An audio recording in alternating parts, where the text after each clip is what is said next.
Mm. So Well, what hey, we're doing, nonprofit friends, how are you doing? I bet you are wondering where on earth your money goes. If you aren't, you should. You should be wondering where your money goes. As a nonprofit leader, I think we get confused, concerned, distracted with all the other things that we have to do. And sometimes we are not paying attention to where our dollars are going. That changes today because of course we have our brilliant human Kim Nagle with us. She's the author of the damn plan. She's damn good at business planning and better at anything else that I have seen when she talks about this stuff and makes it simple is the idea of cash flow. Mm. But Patrick, I'm a nonprofit. I don't have to worry about cash flow. You damn straight you do. That is what you need to do. And so we're going to go and break through, I think, a lot of complexity in the concept of cash flowing. Kim, thanks for joining us again. Making simple explanations out of something that we always think is complicated, cash flow. Oh, my pleasure. My pleasure. I just give me a spreadsheet. I'm just as happy as they come. I love it. I have some trigger notes that we're going to go through. We're going to go through 10 points today. I'm going to give you the point, and you are going to talk smart about them all on how you need to be thinking as a nonprofit leader about cash flow. We start at the start, my friend, with forecasting your cash flow regularly. Wait, we can't just do it once a year? Tell me a little bit about Oh. this. I don't understand. Well, I think we probably better start with what the heck is cash flow?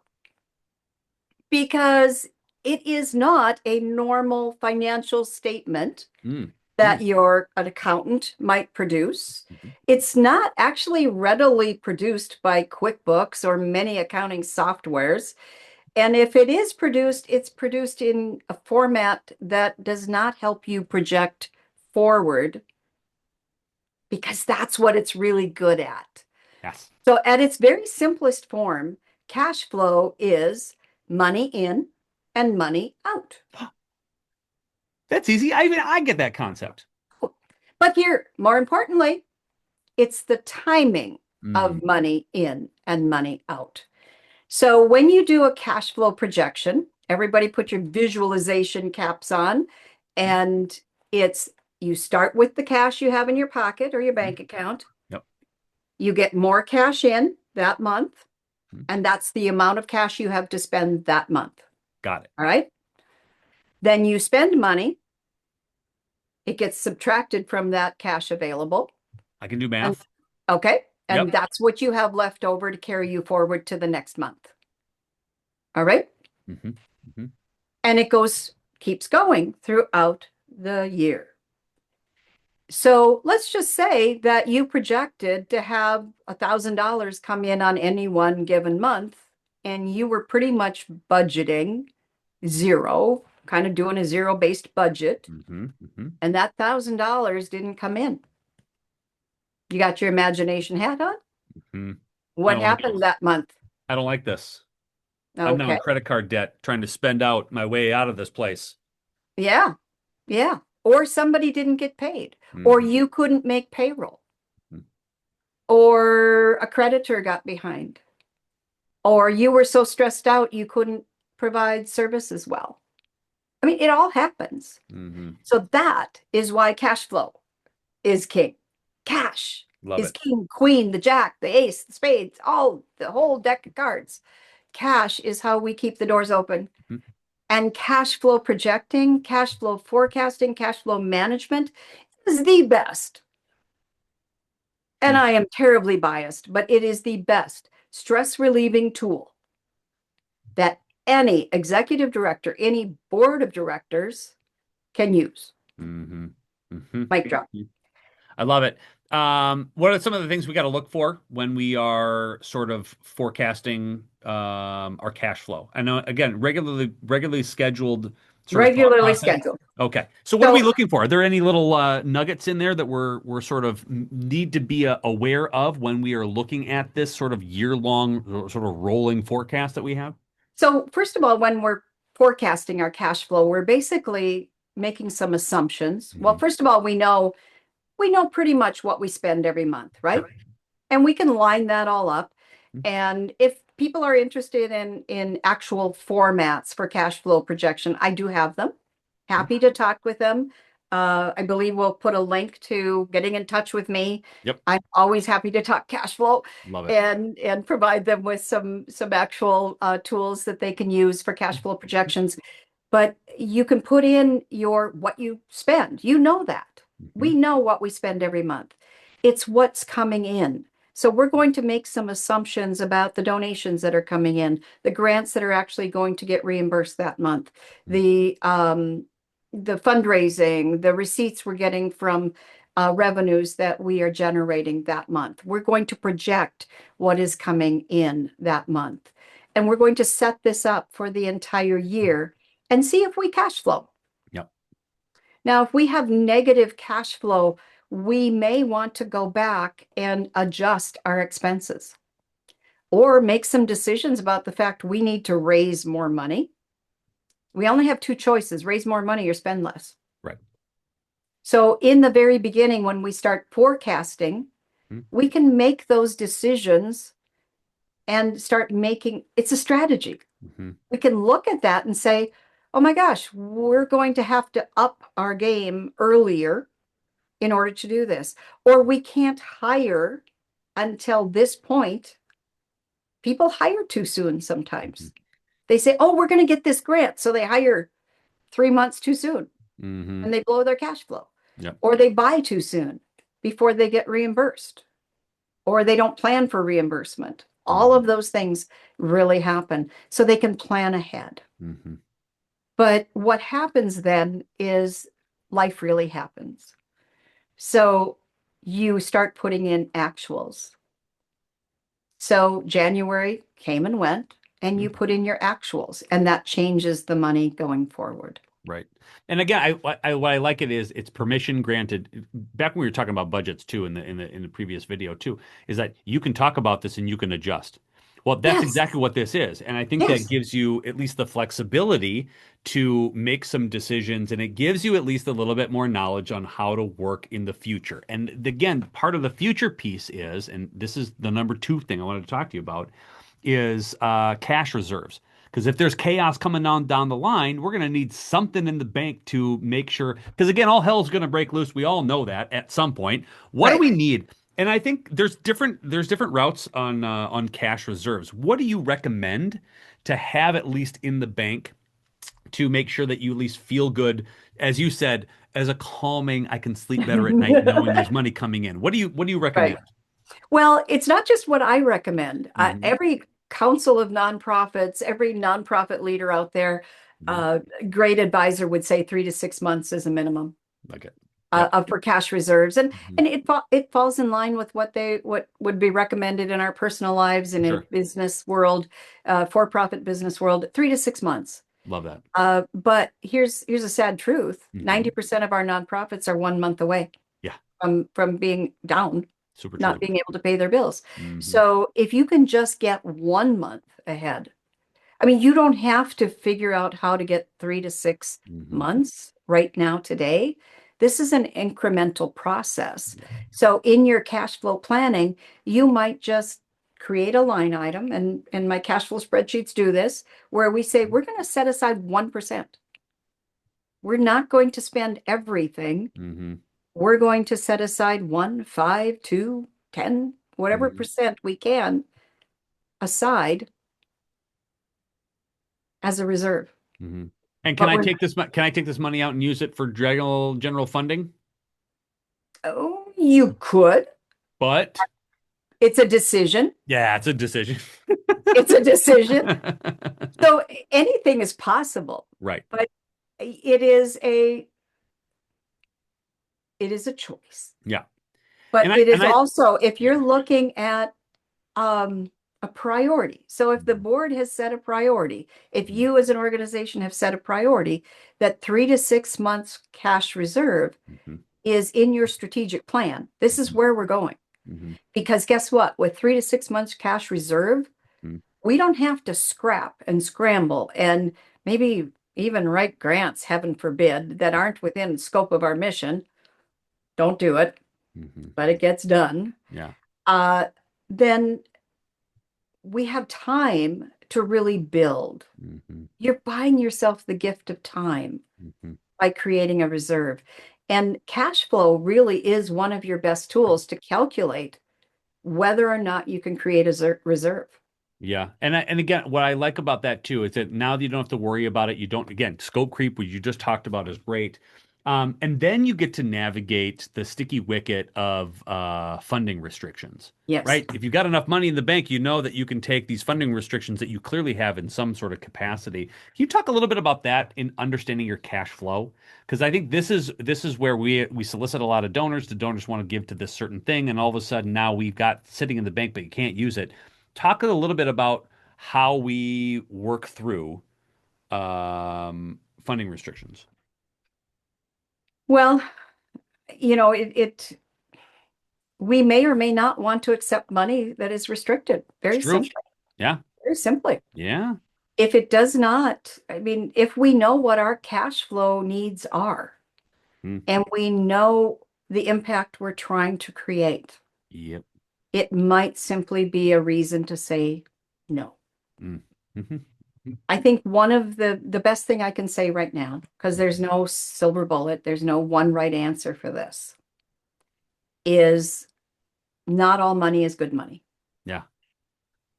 Well, and And just giving nonprofits permission to actually say that out loud is yeah, okay. And I like yeah, that's part of this budgeting conversation and this part of this cash flow conversation is it's okay to say no. If it doesn't line up with your values, it doesn't line up with right. your strategic plan and, that you just mentioned, it's Yeah, okay. Yeah. yeah, Yeah. yeah. And if you're receiving a donation, some donations or some money actually Mhm. costs you more to get Yeah, it does. Yep. than the value of the money itself. Yeah. So by carefully monitoring your cash flow, your budget, Hmm. really staying true to your mission and not being hungry. Hmm. Yeah. I see it in for-profit businesses. I see it in nonprofit businesses. When we move past the stage of being hungry, Mm. and by hungry, I mean we're scared. Yeah. We can start making really good, sound decisions, Hmm. make quality decisions that move our business forward, that keep our mission in the forefront. So the idea of clearly tracking where we are with our restricted and unrestricted funds. And by the way, if you've got unrestricted cash, if you've, you know, uh, reserve your unrestricted Hmm. as much Yeah. as you Yeah, exactly. Well, and I can. think to take your analogy further is to stay hungry is make dinner faster. Yeah, So what can we do to speed up some of the receivables that we have? Because I think yeah, that's really part of this cash flow piece that actually matches well. You know, you're cash flowing regularly, you're forecasting at least that. You've got a reserve sitting there. You understand where your restricted, unrestricted are, but now you got money out there. I'm guilty of this too. Speeding up your receivables is going to help your cash flow. How on earth do you do that? Or at least what are some examples of what we can do to speed up those money in? well, this is truly applies to grants and it also applies to donations. Sure. So if you've received have pledges, Hmm. if you have people that have offered to provide you money at some future date, have a plan before it's obvious. Yep. Have a plan for reminding, for invoicing, for receiving those pledges. Just simply have a regular plan. In today's environment with automation, just get it out there. Right. When for grants, almost all of them, like I said, are reimbursed. Hmm. Make sure you've got your accounting system set up so that you can do your reimbursements easily, Hmm. so that you are doing fund accounting, so Hmm. that you can match your reimbursement requests, Hmm. your invoices. You know exactly, you've read the grant contract, you know exactly how that reimbursement has got to proceed when you get the grant, not at the day that you're supposed to be requesting that reimbursement. Hmm. But when you get the grant, then set up the system by which you're going to get that. Make sure your staff knows what they need to collect, how they need to itemize, how they need to, the invoices they need to get. Hmm. Just make sure you've got that done and know can I request money weekly, daily, monthly, quarterly? Know your timing of when you can request, know the timing of when you're actually going to get reimbursed. Mm-hmm. Will it take them, some grants that I've worked with, you can submit it electronically. It'll be dropped in your bank account the next day. Yeah. Wouldn't Some that are be great for 90, everybody? I feel like that would some are be 90 amazing. days. Yeah. Some are Well, 90 days. and that's Some, yeah, don't. and the 30 days, 90 days, 60 days, whatever that is, I think that launches right into the next piece, which is really trying to figure out how to manage your payables Right. strategically too. Can you talk a little bit about that? Because I think, we got a lot of bills out there, but you've got some really good advice on how to manage this, in a way that's more strategically than just like fly by the seat of your pants thing, which is what I do normally. When I'm not a good example of that. But how do we do that?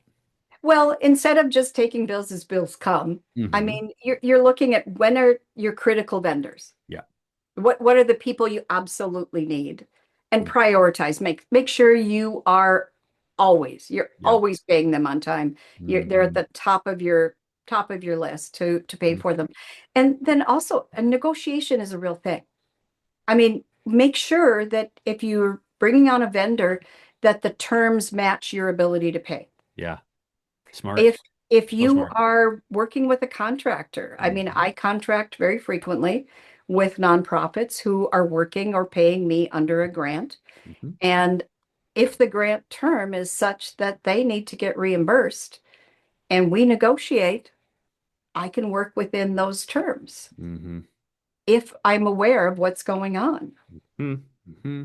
Negotiate, Yeah. talk openly, discuss the terms of what you need and how it has to happen. And again, Uh, I feel like this whole time you're just giving nonprofits permission to do the things that everyone else is, but we don't think we have the ability to do, right? but Like have a conversation with a vendor, extend a payment term just because they can, right? So like talk to them about avoiding late fees. Like you are literally giving the roadmap to giving permission to do the things that other organizations across the board are doing.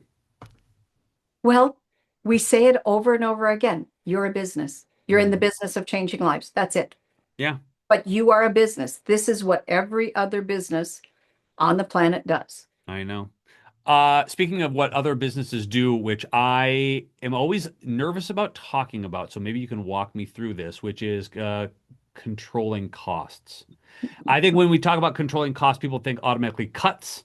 It's not necessarily the case, but I think that's part of our cash flow problem is we need to control what we do and what we spend on. Talk to me a little bit about what we can do to mentally prepare for that. Controlling costs. Yeah, Well, it depends upon the size of the organization. The bigger sure. your organization gets, and what I've noticed lately is organizations, well, grant or nonprofit organizations can grow exponentially suddenly Mhm. with a good sized grant. Right. That can happen. Yeah. Suddenly they went from a two-person shop to a four-person shop because they got a big grant. Yep. And they don't have the accounting system to manage it. They don't have the systems to manage that influx. People have basically blank checks Yeah. to go buy things because they don't have a purchase order system. They don't have any accountability for how to buy things. Right. Staff doesn't work on a budget. They don't even know their own budget Yep. under which they're supposed to operate their programming. Yes. So, or the executive staff said, well, the staff shouldn't know anything about the money. But Oh yeah. also, Oh, they should. They really should. Everybody should know where the uh, money is. You're a yeah. public organization for starters. So really it's transparency, it's knowledge, it's all of those things. And that's all part of controlling costs is honestly, it really boils down. It is so simple. I mean, the very first 2 pages of the damn plan Hmm. literally say, let me tell you a secret. It's all about telling the truth. Hmm.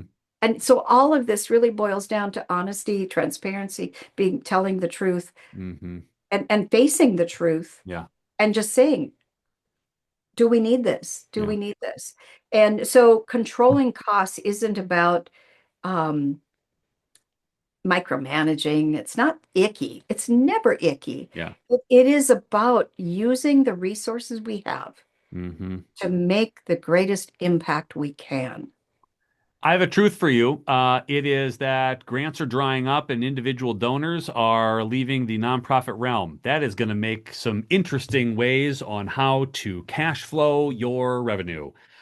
I think we need to talk about diversifying revenue streams. It's an ugly word, especially if you have to do something different than that, but it is really important, isn't it? Yes, it is. It is. It's got to be a critical part of the conversation because if you are sitting investing in too many one things, and if you're a one-trick pony or a one-legged stool, this is going to be a really brutal look for you. How do we talk about that, or how do we even think about that Mm. to get our cash flow to look better? Well, it is a sticky topic. It's Yeah. a topic I've been having. This has been the topic of conversation all week. Hmm. I do a lot of work in the small business sphere under the umbrella of nonprofits. Hmm. So all the business development work I've been doing for all my career has been, like I said, under the umbrella of nonprofits. And so it gives me this view of the world of for-profits and nonprofits that's rather unique. Hmm. And we've been talking about why entrepreneurs, why business owners shouldn't pay something for the services they receive. Hmm. Because in the private sector, many people are paying a very substantial amount of money for coaching services. Yeah. And they're not, and income has nothing to do with it. Yeah. So it's been a sticky topic Hmm. about charging for services. That let's just throw the big kahuna out there right off the bat. Yeah. Because nonprofits are also synonymous with low income, Hmm. with poor, with needy, and yet let me tell you a story. I think that particular topic is best addressed through a small story of a young woman who came to me, and she's a single mom with three kids. I call her my client who roars. Because this woman, she just has the tenacity. She's got the heart of a lion, and she wanted to work with me as a business coach. And she, uh, my services weren't affordable necessarily for her. But she wanted to. She really wanted to work with me. And we just hit it off. And my heart is telling me, dang it, I just want to work with you for free. I'm just gonna get it. But I bit my tongue because I looked in her eyes and I say, if I offered this to you for free, I'm gonna demean you. And I said, so I held my tongue, I gritted my teeth. And in the end of our conversation, she said, I'm going to go and earn the money Hmm. to pay for your services. And she did. Hmm. Well, it goes back to the old adage, I think, of what we've been harping on, which is like businesses or nonprofits need to think about as their businesses in the first place. You're going to pay for good talent, you're going to pay for good programs, you're going to pay for all these kind of pieces. And again, if you are just a grant heavy, grant centric organization and you need to do something different because they're going to dry up, well, then you're going to have to put on your big girl boy and girl pants. You're going to have to go fundraise and ask for some dollars. And I Yeah, think it's okay to talk about that, especially when you want to make sure that your cash flow is running on right. a piece, because you're going to come up with things like this. You're going to have to find value. You're going to get what you pay for. If you're going to get all free stuff, you're going to get free stuff like pieces. And again, we're going to go through, and this is what I love you talking about too, which is we're going to go through some lean periods, Mhm. but we're going to prep for it. Damn it. That's Yeah, why we have, when we were talking earlier about, making sure that you've got a sort of, some cash reserves in the first place. You're going to have right, to understand you're going to go through some of these lean times. You're going to have to adjust in the moment. It's why you monthly forecast in the first place, right. because you're going to have all these things due. I need to make life easier for myself though, Kim. I feel like I should probably use a machine or a computer to do some of this work. Yes, you should. You should. Okay, okay. I'm not deal. I don't need a calculator myself. I should use something, right? Right. Um, it it's got to be important to use some sort of accounting software, right? I Yes, mean, I'm not a yes, crazy person for that. yes, Okay, yes. okay, I mean, all of this can be automated. yeah, Basically, the tools that I've created, once you get things set up, It's just a matter of setting it up. But, Right. you know, getting a good accounting system set up is Mhm. worth its weight in gold. Tracking your numbers properly, there, it's not optional. Yeah. It's It's not. not optional. All money in, all money out. You Hmm. do not, there, no penny left unaccounted for. Hmm. There's just no excuses right now in our times for not. But Hmm. choose the right software, Hmm. choose the right accountant. Hmm. Nonprofit accounting is unique. Yeah, It it is is. not, it is, you know, and depending upon the revenue sources you have, Hmm. Yep. you need to make sure that your accountant is aware of how to do it. Hmm. I do want to back up just a second because you know I break the rules and you've made the rules about how Hmm. we're doing this, and I'm going to Yep. break them I now. love it. I do want to go back to what we were talking about diversifying income streams, because it's not just about earned revenue. Hmm. It is also about positioning your nonprofit as being investable, having a different conversation with those donors about why they should invest in you, because donors are leaving. Yeah. Um, because why should they invest in you? Yeah. I mean, just answer that doggone question. You can. You are providing a valuable service. It means something to the local economy. Hmm. And those investors are invested in the local economy. Yeah. So show them. Yeah. So Show 100%. them why helping that young gal with three small children develop a business that allowed her to quit her day job and build her first home, Hmm. why that meant something to the economy. Hmm. Show them in numbers. I can tell you the dollar figure that that means going forward for two generations, what that means for her three girls. Hmm. Talk about that. Don't just talk about, oh my, we helped a young woman get a business started. Hmm. That's a bland conversation. Talk about Interest, interesting, it Kim. It's being like you said. investable. Yeah, interesting, Kim. It's like your budget can tell a story and help you sell your number. Mm, Oh, interesting. I didn't know how interesting. that is. You know, and again, I want to kind of round out this conversation because it's been so good on just kind of getting your brain in Yeah, the cash flow piece. But again, going back to our previous video, your board is there to help you. And I right. think if we can go wrap everything, it's a nice little closed loop. It's like involve your board, involve your finance committee, involve smart people. Who are we looking for? What are we trying to do? What's like a one sticky thing that we want to make sure that our board is aware of as we're sort of navigating our cash flow? Well, we want to keep them informed, obviously, of future shortfalls. Hmm. The rule of thumb,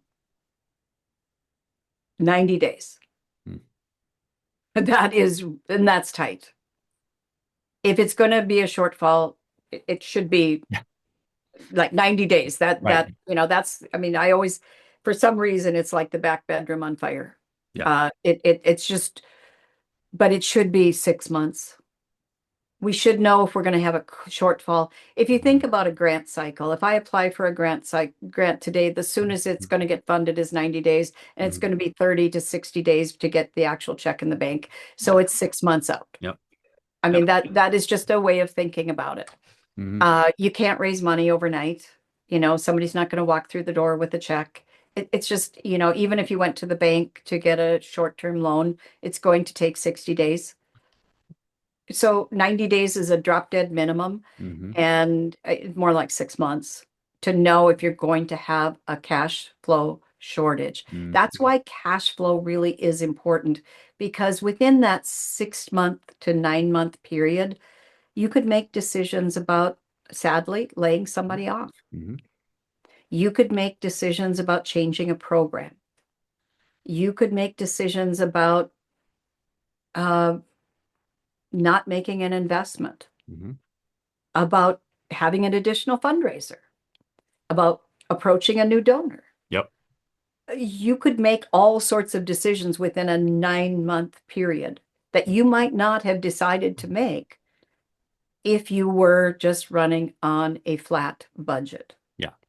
So cash flow truly is your tool to actively evolve your budget in a way, to make your budget a dynamic Yeah. tool.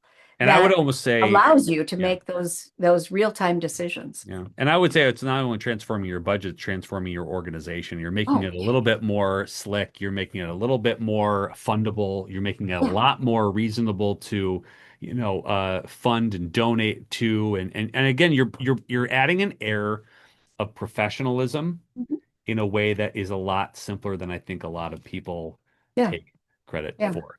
Yeah. Let me give you one final example because these are real-time examples. I do this work every day. I Mhm. love this work every day. I was sitting on a conference call or a Zoom call along with a client, and we had a potential funder on the phone.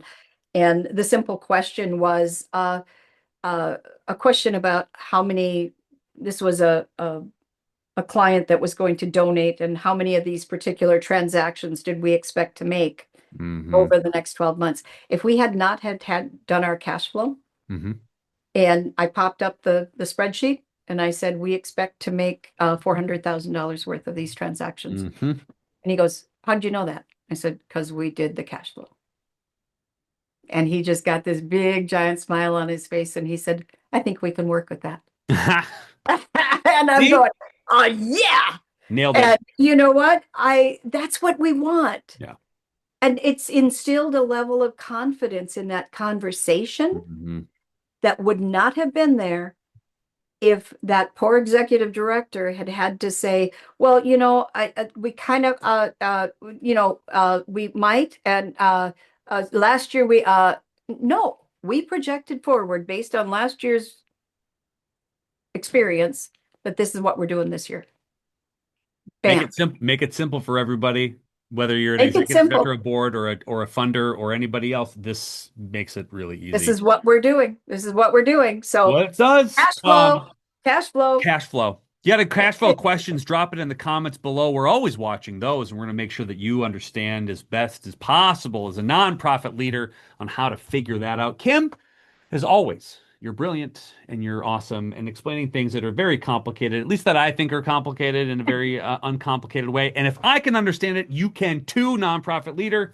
Thanks so much for your help and your just your general vibe in helping us sort of navigate this complicated world of Well, budgeting, I cash flow. I like to make cash flow feel like just a warm cup of coffee. See, there's You not know? very many people who want to do that. Yeah, I want to just de-stress, like going to the spa. You walk away from a cash flow discussion with me and you're just like, mm. So I encourage people just to reach out. Yep. These are complicated topics. There's so much help, and I'm Mhm. I'm here to help. Nadano's here to help. You're here to help. Please, people, we've Yep. got a lot of good work to do. So just